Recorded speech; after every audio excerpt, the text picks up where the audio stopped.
Restore our future, winning our future, red, white, and blue fun, endorse liberty, Priorities USA action. Now, these are not recruitment slogans for the Army and Navy or even their football teams. They're actually the names of super PACs. Each of the presidential candidates has the support of a super PAC. Donors have poured millions and millions and millions of dollars into super PACs this election cycle.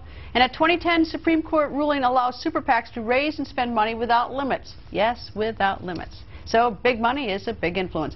Eliza Newlin Carney from Roll Call joins us. Nice to see you. Nice to see you too. Okay, so what is the sort of giant big picture influence of super PACs and how is it different from 4 years ago? Well, the big difference is this is the first presidential race in which we've seen super PACs. As you said, the Citizens United ruling allowed the super PACs, and they tested the waters in 2010, but in 2012, of course, they're spending a lot more money. And there are maybe 130 super PACs, and they've spent about $66 million already. The big super PACs are the ones that are backing the GOP presidential candidates. And in terms of the people who contribute, are the contributions in the $5 range, or are they, you smile, in a bigger range?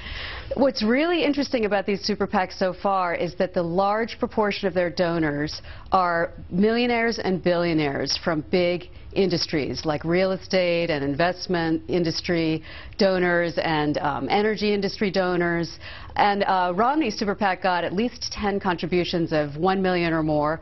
Some donors have given $10 million to these super PACs, such as the casino mogul Sheldon Adelson, who gave that amount with his wife to a super PAC backing Newt Gingrich. All right, now they're associated with the candidates, but they are separate from the candidates. I mean, there may be a lot of, I think, this is my opinion, a little sort of nodding and winking, but they are not the candidates, the super PAC. No, they are absolutely not the candidates, and in fact, they're forbidden by law from coordinating with the candidates. But no, but I never see I mean, there's been a lot of accusations about super PACs running ads that are inaccurate, but at least I haven't seen any candidate come out and say, I want my super PAC to stop putting out that false information. No, although interestingly enough, there have been some negative statements from the candidates about the super PACs in general and even specifically. And so the super PACs are a little bit of a double-edged sword for these candidates, because sometimes the candidates are having to answer for both the super PACs and the people who give money to them. Now, President Obama has a super PAC?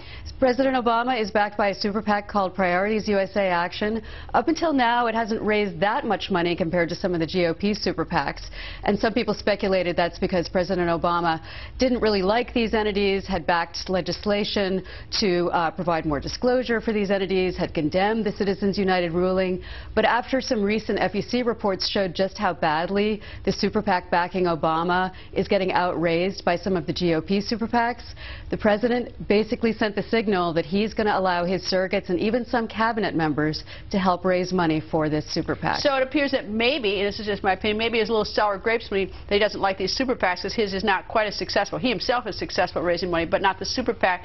And I guess I compared a little bit to he wasn't going to take public financing. He was going to do public financing in 2008. Then he saw how much money he could raise, and so then he didn't want to do that one. I think it's very much along the same lines. And if you talk to watchdog groups and reform advocates, they'll tell you point blank they're disappointed. They thought this was going to be a president who endorsed reforms and who hasn't really come forward to do that in a big way. Well, it's going to be fascinating to watch and to see what sort of the aftermath is because they're rolling into money by very few paying a lot of money.